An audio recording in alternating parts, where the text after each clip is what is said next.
वो इतनी मर्जियों ने अपनी किताबें नहीं पढ़ी होंगी जितने मैं बाइबल के अंदर से हवाले दे दूंगा। बाइबल के शुरू से लेकर आखिर तक जो है वो शराब को हराम कहा गया है, शराब को जो है वो बदचलनी पैदा करने वाली कहा गया है, शराब को नापाक कहा गया है, शराब को मकरूह काम कहा गया है, किसी जगह पे भी शराब को जायज करार नहीं दिया गया। तो इन बेचारों की सोच ऐसी नहीं थी। असल में ये चाहते थे कि बंदा कोई आए ना तो बस ये थोड़ी सी बात करे, बदतमीजी करे और भाग जाए, अंबिया अलैहिस्सलाम की तौहीन करें।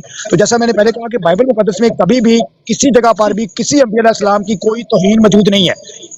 ये दावे के साथ मैं कहता हूँ, जो लोग तौहीन समझते हैं उनको जो है वो गलत गाइड किया जाता है, उनको मिस गाइड करके, उनको गुमराह करके, उनको मतलब ये साजिश होती है लड़ाने के लिए एक दूसरे के साथ, या मतलब किसी अगर मतलब गलत गाइड करने वाली बाइबल होती तो ये कुरान मजीद के अंदर इसका जिक्र ना होता कि ये इल्हामी किताब है या आसमानी किताब है। तो आसमानी किताबों के अंदर अंबिया अलैहिस्सलाम की तौहीन नहीं होती है। हाँ, बहुत से ऐसे वाकयात हैं जो कुरान मजीद के अंदर नहीं है और वो बाइबल अंजील के अंदर है, और बहुत से अनाजील के अंदर वाकयात नहीं है जो ज़बूर शरीफ के अंदर है। जो ज़बूर शरीफ के अंदर बातें नहीं है ऐसी होंगी वो तौरात के अंदर है। तो ये सारी बाइबल मुकद्दस जो है वो वक्तन फक्तन हर एक चीज की निशानदेही करती रही है, और शराब को कभी भी जो है वो एक्सेप्ट नहीं किया गया बाइबल के अंदर। किसी जगह पर भी शराबी को इज्जत नहीं दी गई, और किसी अंबिया अलैहिस्सलाम के बारे में भी कोई ऐसी बात नहीं है। और ये सरासर गलत तराज था कि जी बाइबल अंबिया अलैहिस्सलाम को जो है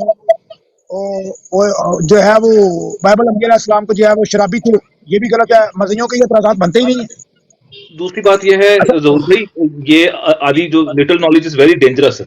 इसलिए मर्दइयों से हम ये दरखास्त करते हैं कि तौरात समझना तुम लोगों की बस की बात नहीं है। तौरात किसी आप क्रिश्चियन बंदे से, किसी मसीही से सीखो पहले अच्छे तरीके से, आप उसके बाद मिर्जा कादियानी की किताबें पढ़ो। ले आए, और भाई कल मिर्जा मेरी गुजारिश कादियानी की होगी कि किताबें कोई भी पढ़ोगे मौजूद लग जो है बदले जान वो के। टाइम रखे, अच्छा, वो टाइम रखे आखिर और में यकीन करे कि बाइबल के अंदर से जब शराब के बारे में पढ़ना शुरू करे तो इनकी इनकी सारी किताबें ये पढ़ के खत्म हो जाएंगे, लेकिन शराब के बारे में जो बाइबल के अंदर लिखा हुआ है कि मतलब वो हरगिज हरगिज किसी तौर पर भी काबिल कबूल नहीं है। इतनी ममानत की गई, इतने खिलाफ उसके शराब के वो एविडेंस मिलते हैं, तो ये बेचारे क्या करेंगे? ये भागेंगे, कल भी भाग जाएंगे जी, कभी नहीं ठहर सकते, किसी प्लेटफॉर्म पे नहीं ठहर सकते। जी आप करें बात अब। अच्छा जी, कल जो है, कल ये जितने लोग नीचे चैलेंज कर रहे हैं, मैं उन सब से मुखातब हूँ कि भाई कल जो है तुम लोग आ जाना वो टाइम पे, तो कल आप लोगों का शौक पूरा करेंगे। अब मैं चंद बातें करना चाहता हूँ। ये कलून साहब ने चंद बातें ऐसी की थी जिनको यहाँ जवाबन मैं जो है दोबारा से दोहरा देता हूँ, और उन पर थोड़ी सी बात करना चाहता हूँ, फिर हम लाइव को जो है वो क्लोज करेंगे। एक तो ये है कि इन्होंने जो वेबसाइट जो है वो पेश करने की कोशिश की, ये वेबसाइट बिल्कुल भी मुस्तनद नहीं है, इसकी कोई संत नहीं है, और हमें यह भी नहीं पता कि ये क्रिश्चियंस के किस अदारे की है। और दूसरी बात यह है कि कोई भी क्रिश्चियन अदारा मैं कोई शराब अपनी वेबसाइट में नहीं लिखता, और अगर कोई लिखता है तो वो मुस्तनद नहीं है।